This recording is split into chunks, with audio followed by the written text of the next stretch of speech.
শুভ সকাল বন্ধুরা, তোমরা দেখছো সুব্রত সখী ব্লগ। আমার নতুন ভিডিওতে তোমাদের অনেক অনেক স্বাগত আর অনেক অনেক ভালোবাসা জানিয়ে শুরু করছি নতুন দিনে নতুন একটা ভিডিও। দেখতেই পাচ্ছ আমার সুন্দর করে বিছানাটা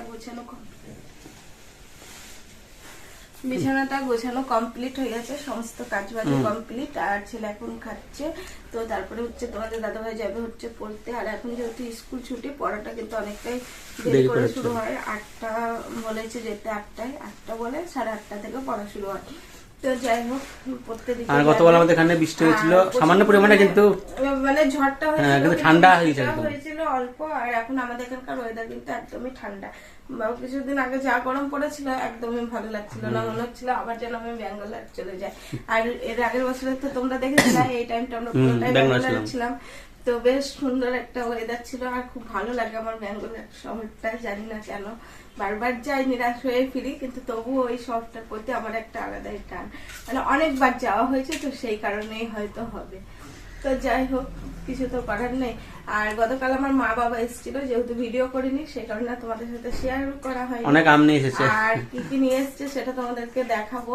তো আমার মা বাবা আসার কারণ কি, আর আজকে ভোর হতে না হতে আবার চলেও গেছে। ঠিক আছে, গতকাল এসেছিল হচ্ছে 3টের দিকে দুপুর বেলায়, তো ওই রাতটুকুনে থেকে আর কি আবার সকালে উঠে চলে গেছে। তো প্রথমেই তোমাদের দেখায়, আমার ছেলে খেতে ভালোবাসে বলে টেস্টি, তারপরে এই মানে খাবারটা ওগুলো খাওয়া হয়ে গেছিল। আরো একটা জিনিস আমার ছেলে খুবই পছন্দ করে, সেটা দেখাচ্ছি। এটাকে হচ্ছে আঙুর গজা বলে। তো এই গজাটা খেতে খুবই টেস্টি আর খুবই নরম, আর আমার ছেলের খুবই পছন্দ। যখনই আসে মানে 500 করে 1 কেজি হোক 500 হোক গজা নিয়ে আসে। তো এই দেখো কোটোয় ঢেলে রেখেছি, আর কিছু টাকার ছেলে খাওয়া হয়ে গেছে। এই দেখো নিয়ে এসছে একটা বড় সাইজের মোচা, আর এখানে হচ্ছে কলমির শাক নিয়ে এসছে। এটা আমার বাবা মাঠে থেকে কিন্তু তুলে নিয়ে এসছে, ঠিক আছে। আর এই ডাটাগুলো কিন্তু নিয়ে আসেনি, ডাটাগুলো এর ভিতরে আর কি রাখা আছে। তো লেবুটা ঢাললাম না, দেখো কতগুলো লেবু নিয়ে এসছে। ঢালবো? ঠিক আছে। এগুলো আমাদের গাছের লেবু, জানোই তো বিশাল বড় গাছ আছে, আর অনেক গাছ আছে আমাদের বাড়িতে। আর এই দেখো এই আমগুলো আর কি নিয়ে এসছে, শুধু এগুলোই না এখনো আছে। আর এই আমগুলো দিয়েছে হচ্ছে কেনা না, এগুলো হচ্ছে আমার বাবার বন্ধু, এখন হচ্ছে ভাইয়েরও বন্ধু, কাকার ছেলে এগুলো। তো ওদের বাড়ি থেকে আর কি নিয়ে এসছে, ওরা দিয়েছে, ওদের আম বাগান আছে। আর এগুলো কি আম বলো তো তোমরা, কমেন্ট করবে, ঠিক আছে।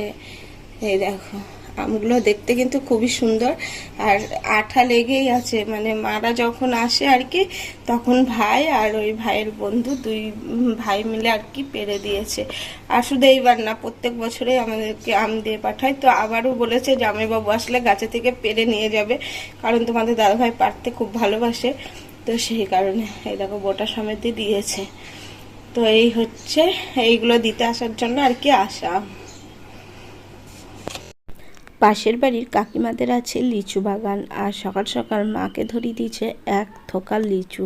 আর লিচুগুলো খেতে কিন্তু বেশ ভালো, আর পাড়ার প্রত্যেককেই দিয়েছে। আর লিচু দেখে মায়ের মুখটা দেখো কত হাসি খুশি।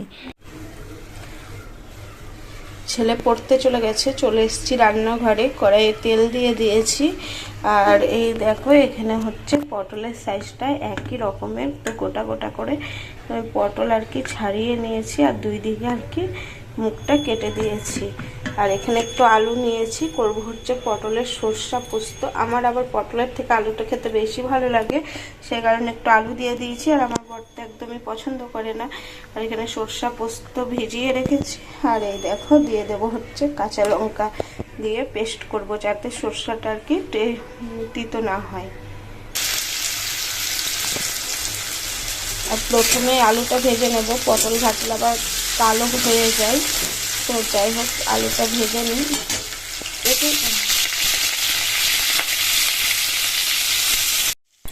পটলটা আমি ঢাকা দিয়ে দিয়ে ভালো করে ভেজে নিয়েছি।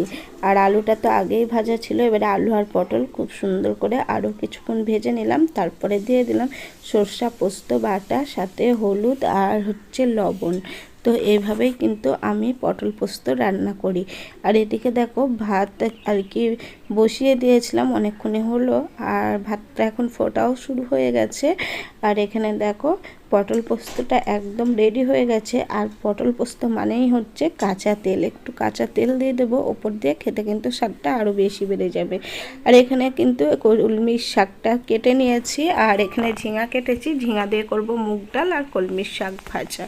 তো এই দেখো শুকনো লঙ্কা ফোড়ন দিয়ে, যেহেতু আজকে নিরামিষ শুকনো লঙ্কাটাই আর কি ফোড়ন দিলাম, আর সাথে দিয়েছি হচ্ছে আর তেল।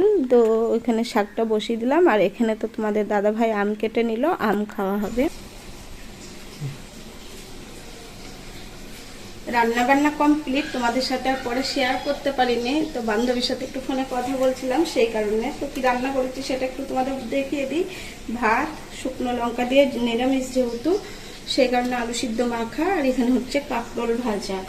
আর তার সাথে হলো ওই যে বাবা নিয়ে এসেছিলো কলমির শাক, শাকটাও আর কি ভেজে নিয়েছি। তো শাক ভাজা, আর এই দেখো এখানে হচ্ছে পটল পোস্ত আলু দিয়ে, আর এখানে হচ্ছে ঝিঙা দিয়ে মুগের ডাল। তো এই হচ্ছে আজকে আমাদের লাঞ্চ মেনু। খাওয়া দাওয়া করার পরে আর কি চলে আসলাম ছাদের উপরে, বেশ অনেকক্ষণ পরেই আর কি। আগের দিন যেহেতু ঝড় বৃষ্টি হয়েছে, আর কিন্তু ছাদে আসার টাইম পাইনি। গাছগুলো কেমন আছে সেটাই দেখার জন্য। আর এই যে পিঙ্ক কালারের মাদার ইন্ডিয়া ফুলটা দেখেছো কত সুন্দর লাগছে, আর তার সাথে সাদা, মানে আমাদের তো এক এক রকমের মানে আর কি কালার। তার সাথে এই যে ক্যাকটাস ফুলও ফুটেছে, দেখতে কিন্তু বেশ ভালো লাগছে। আর এখনো পর্যন্ত হাওয়া কিন্তু অনবরত দিয়েই যাচ্ছে। আর তোমরা কিন্তু আমার এই অ্যাডেনিয়াম ফুল বলো, আমাদের ছাদ বাগানটাকে খুবই পছন্দ করো, খুবই ভালো লাগে সুন্দর সুন্দর কমেন্টগুলো পড়ে। আর এখানে একটা শ্যাপলা গাছ আগের বছরে তো বাবা দিয়েছিল, সেটাই আর কি আনা হয়েছিল। তো গাছটা এখনও বেঁচে আছে, লাগানো হয়েছে। আর এইখানে দেখো পদ্ম গাছগুলোয় কত কুড়ি হয়েছে। আর এই ফুলটা কিন্তু প্রথম আর কি নতুন ফুটবে, কি কালার হবে সেটা দেখার অপেক্ষায় আছি। আর এই ফুলটা দেখো কতটা পরিমাণে বড় সাইজ, আর ফুলগুলো দেখতেও কিন্তু খুব সুন্দর। আর প্রচুর পরিমাণে কিন্তু আমাদের এই গাছগুলোতে ফুল হয়। আমি যেহেতু এখন একদিন দুদিন পর পর ভিডিও দিই, তো মাঝে বেশ কিছুদিন ভিডিও দেওয়াও হয়নি, সেই কারণে তোমাদের সাথে শেয়ারও করা হয়নি। তো এখানে দেখো দুটো মানে তিনটে ফুল ফুটে আছে, আবারও একটা ফুল ফুটবে। আর প্রথম যখন ফোটে তখন একটু হালকা পিঙ্ক কালারের থাকে, কিন্তু বিকেলের দিকে এই ফুলটা আবার পুরো সাদা কালারের হয়ে যায়। আর গাছে তো একদম পাতাতে ভর্তি, আর পাতাগুলো মনে করি ভাত খাওয়া হবে তুলে, কিন্তু তুলতেও খুব মায়া লাগে, সেই কারণে আর তোলা হয়নি। আর এই অ্যাডেনিয়ামটা দেখো কত সুন্দর কালার, আর ফুলটা সত্যিই অসাধারণ। চলে আসলাম একদম রাতের বেলায় ডিনার নিয়ে। তো এখানে আমি করেছি হচ্ছে যেহেতু শনিবার, একটু সবজি দিয়ে খিচুড়ি। আর খিচুড়ি আমার খুবই ভালো লাগে, খিচুড়ি পেলে আর আমার কোনো কিছুই লাগে না, এমনিই খাওয়া হয়ে যায়। পাঁপড় ভাজা আছে, পাঁপড় ভাজা আর কি নিই নি। আর তোমাদের দাদাভাই খাবে সুজি রুটি, আর হচ্ছে ওর শ্বশুর বাড়ির দেওয়া আম, মানে আমার বাবার বাড়ি থেকে যে আমটা দিয়েছিল ওটাই আর কি কেটে নেওয়া হয়েছে। এই হচ্ছে দুজনার দুই রকম রাতের ডিনার। তো ডিনারটা করে নিই, আর আজকের ভিডিও এই পর্যন্তই রাখছি। সবাই ভালো থেকো, সুস্থ থেকো, আবার দেখা।